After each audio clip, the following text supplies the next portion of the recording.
Waikiki Beach is the economic driver and image setter for all of Hawaii, as the gateway for the millions of visitors who come for sun, sand, and surf. Waikiki is important to the economy. It's the gateway for Hawaii. Tourist visitors come here and it's the first thing they see. So it's important to make a very good impression upon them and show them the aloha that we always do, and then so that when they leave they have a great memory of Waikiki and they can tell their friends about how great Waikiki and Hawaii is. And I think it's really important from that perspective because it ensures that the bulk of tourists and visitors, the vast majority of visitors and tourists that come here, are getting a good experience and they're taking back great memories. It's important to our economy.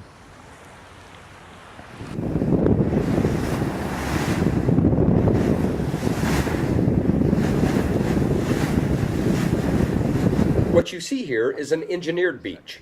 Prior to construction of towering hotels and condos, this area was a natural coastal habitat. This is not to suggest that we should or could return to pre-contact or pre-development conditions. It simply means that in order to maintain the beach for locals and visitors alike, it takes care, attention, and resources. The beach is prone to erosion.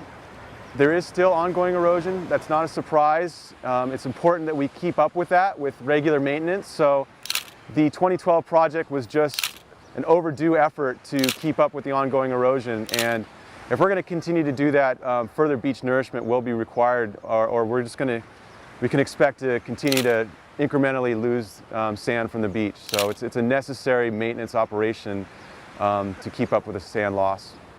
In 2012, Kohio Beach experienced revitalization, the first in 50 years, when sand was pumped from an offshore depository and spread on the popular stretch of beach between the Duke statue and the Royal Hawaiian Hotel. The beach had really reached a critical phase at that time, and therefore a beach restoration, beach nourishment project was initiated to address the erosion problems. Prior to the nourishment, the lifeguard stand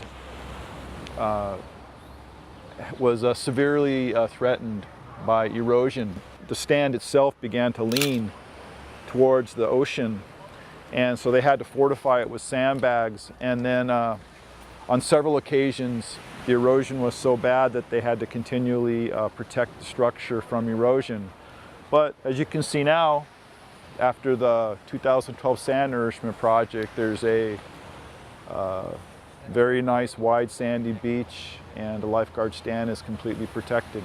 This is the sort of thing that may have to happen from time to time to restore and preserve Waikiki as Hawaii's centerpiece. So overall the beach looks really good except for the erosion hotspot that we're experiencing currently.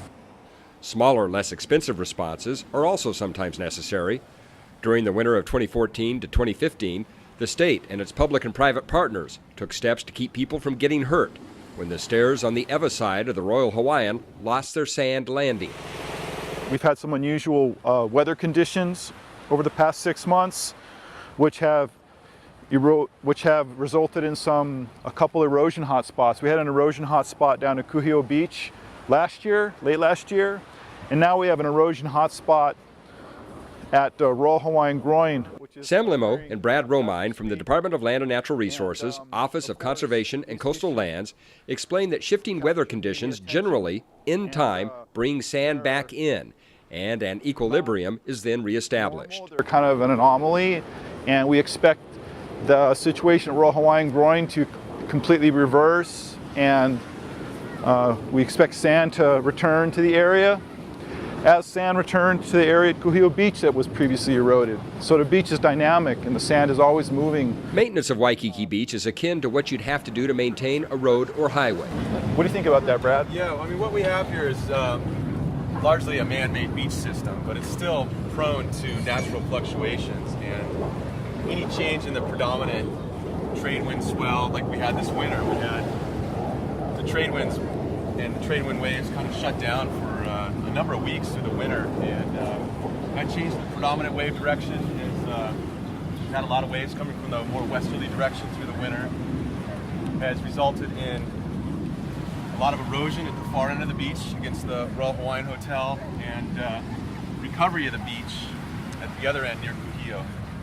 and chances are that pattern will steadily start to reverse itself as the trade winds start to kick in more going into the spring and summer. The Department of Land and Natural Resources has prepared a long-term beach maintenance plan for Waikiki, involving collaborative support and resources from the state, the city and county of Honolulu, and the tourism industry. DLNR believes this is vital to maintain Waikiki as a resource that maintains Hawaii's preeminence as a preferred destination for travelers the world over, as the economic engine that drives this, and as the international symbol for Hawaii's natural and cultural resources.